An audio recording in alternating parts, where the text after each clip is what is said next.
जय श्री कृष्णा, राधे राधे। आप सभी का स्वागत है आपके अपने YouTube चैनल मेरी आस्था में। तो दोस्तों, जैसा कि आप सभी जानते हैं कि कल 9 अगस्त को नाग पंचमी है और मैं उसी उपलक्ष्य में नाग पंचमी की कहानी लेकर आई हूँ। तो दोस्तों, कहानी अच्छी लगे तो वीडियो को ज़्यादा से ज़्यादा शेयर कीजिएगा, लाइक कीजिएगा और कमेंट करके बताइएगा कि आपको वीडियो कैसा लगा। और यदि चैनल पर पहली बार आए हैं तो प्लीज़ चैनल को सब्सक्राइब ज़रूर कीजिएगा। तो दोस्तों, जान लेते हैं कहानी के बारे में। दोस्तों, पौराणिक कथा के अनुसार प्राचीन काल में एक सेठ जी रहते थे जिनके 7 पुत्र थे और 7 का विवाह हो चुका था।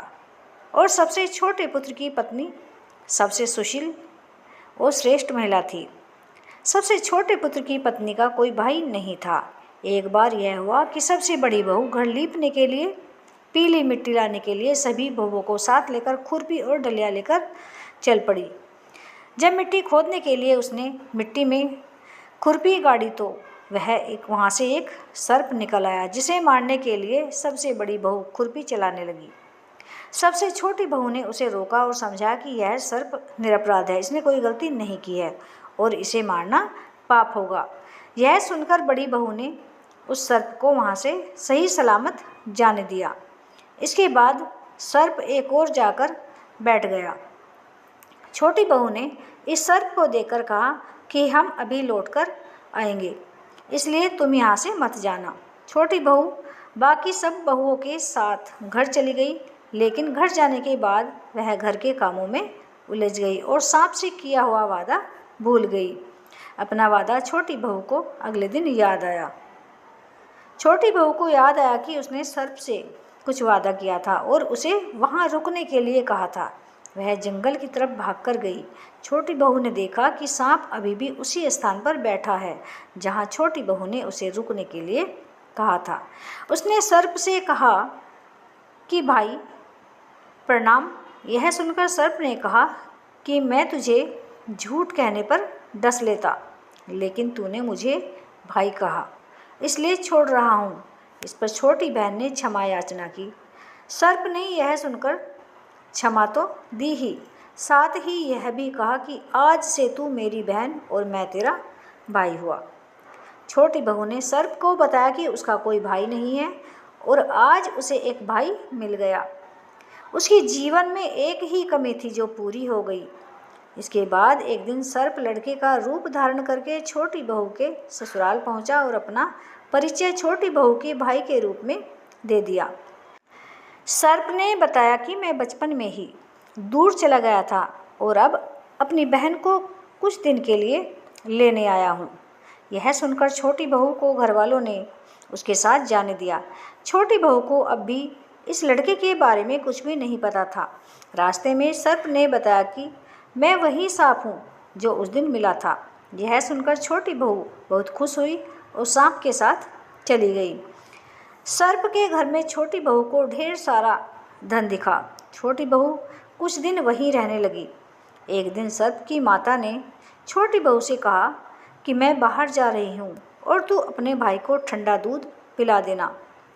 छोटी बहू को ठंडे दूध वाली बात याद नहीं रही और उसने सांप को गलती से गर्म दूध पिला दिया।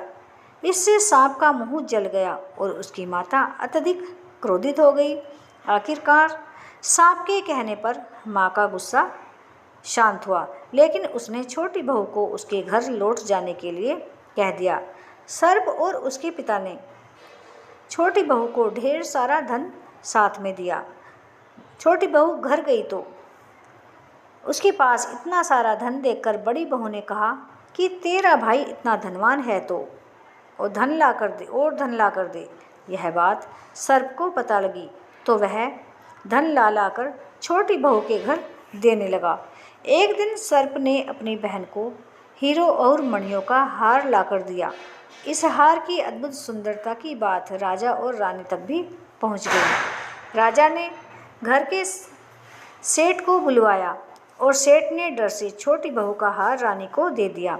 इस पर छोटी बहू बहुत निराश हुई और अपने सर्प भाई को बोली कि रानी ने मेरा हार छीन लिया। कुछ ऐसा करो कि रानी जब मेरा हार पहनते तो हार सांप बन जाए और जब मैं वो हार पहनूं तो वो फिर से हीरो का हार हो जाए। सर्प ने बहन की प्रार्थना सुनकर ऐसा ही किया। जब रानी ने उस हार को पहना तो हार सांप बन गया, जिसे देखकर रानी डर के मारे चिल्लाने लगी और चीखने लगी। राजा को यह देखकर छोटी बहू की चाल समझ में आ गई और उसे बुलवाकर कहा कि अगर तूने जादू टोना किया है तो वापस ले ले, नहीं तो तुझे दंड दिया जाएगा। छोटी बहू ने बताया कि यह वही हार है और उस हार को गले में डाल लिया। छोटी बहू के गले में जाते ही हार फिर से हीरो और मणियों का हार हो गया। छोटी बहू ने बताया कि मेरे अलावा कोई और हार को पहनता है तो वह खुद ही सांप बन जाता है। यह देखकर और सुनकर राजा प्रसन्न हुए और छोटी बहू को उन्होंने कई पुरस्कार और दिए। यह सब देखकर बड़ी बहू को ईर्ष्या होने लगी। बड़ी बहू ने छोटी बहू के पति के कान भरने शुरू किए और उसे भड़काया कि तेरी पत्नी ना जाने कहाँ से धन लाती है। छोटी बहू का पति उससे सवाल जवाब करने लगा तो सर्प भाई वहाँ प्रकट हुआ और पूरी कथा सुनाई। सर्प ने यह भी कहा, अगर मेरी बहन को किसी ने तकलीफ दी तो मैं उसे डस लूँगा। यह सुनकर छोटी बहू कृतज्ञता से ओतप्रोत हो गई और उसके बाद से ही हर साल नाग पंचमी का त्यौहार मनाने लगी और तभी से सभी स्त्रियां सर्प को भाई मानकर पूजा करने लगी। तो दोस्तों, ये थी आज की कहानी आपको कैसी लगी कमेंट करके अवश्य बताइएगा। वीडियो अच्छा लगा हो तो वीडियो को ज़्यादा से ज़्यादा शेयर कीजिएगा, लाइक कीजिएगा और यदि चैनल पर पहली बार आए हैं तो प्लीज़ चैनल को सब्सक्राइब जरूर कीजिएगा। तो दोस्तों, मिलते हैं अगली वीडियो में, तब तक के लिए राधे राधे।